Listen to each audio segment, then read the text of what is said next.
Praise the lord. యేసునామమే జయము. మన రక్షకుడు, మన విమోచకుడైన యేసుక్రీస్తు పరిశుద్ధమైన నామంలో అందరికీ వందనాలు. చిన్న ప్రార్థన ద్వారా ఉదయకాల వాక్య భాగం ధ్యానించుకుందాము.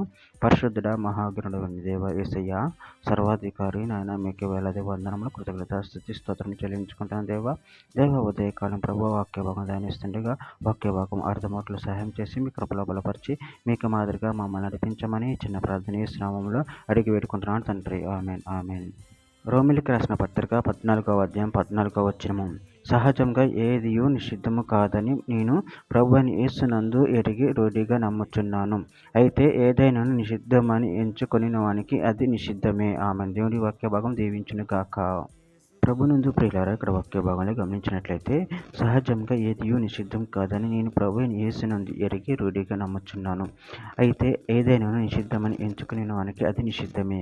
అదేవిధంగా వాక్య భాగంలో గమనించినట్లయితే రోమిలికి రాసిన పత్రిక 14వ అధ్యాయం 2వ వచనం.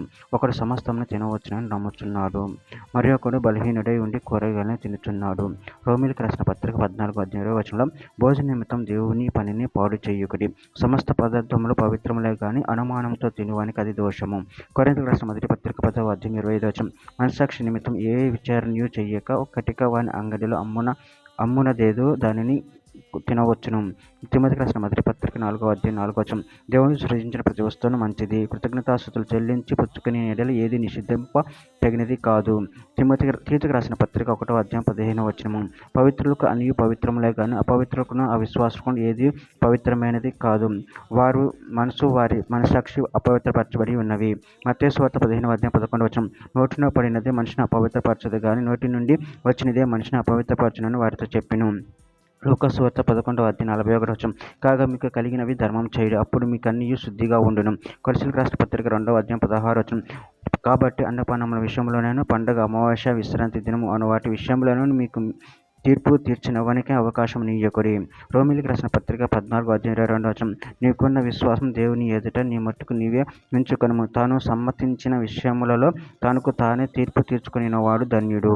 చివరిగా ఒక మాట. కొరింథీయులకు రాసిన మొదటి పత్రిక 6వ అధ్యాయం 12వ వచనం. అన్నిటి యందు నాకు స్వతంత్రం కలదు గాని అన్నీ చేయదగినవి కావు. అన్నిటి యందు నాకు స్వతంత్రం కలదు గాని నేను దేని చేతను లోపరచుకొనబడనొల్లను. ఆమె. దేవుడి వాక్య భాగం దీవించిన కాక చిన్న ప్రార్థన చేసుకుందాము. పరిశుద్ధుడా, ప్రేమగల దేవేశాయని మీరు ఇచ్చిన వాక్యదాన్ని బట్టి కృతజ్ఞతలు చెల్లించుకుంటాను తండ్రి. నాన్న మీ పవిత్రంగా జీవించి నేను మహిమపరిచి గణపరిచే శక్తిని బలాన్ని మాకు అనుగ్రహించి మీ ప్రేమ కృపలో మమ్మల్ని బలపరిచి స్థిరపరిచి మీకు మాదిరిగా మమ్మల్ని నడిపించమని చిన్న ప్రార్థన యేసు నామములో అడిగి వేడుకుంటున్నాను తండ్రి. Amen amen.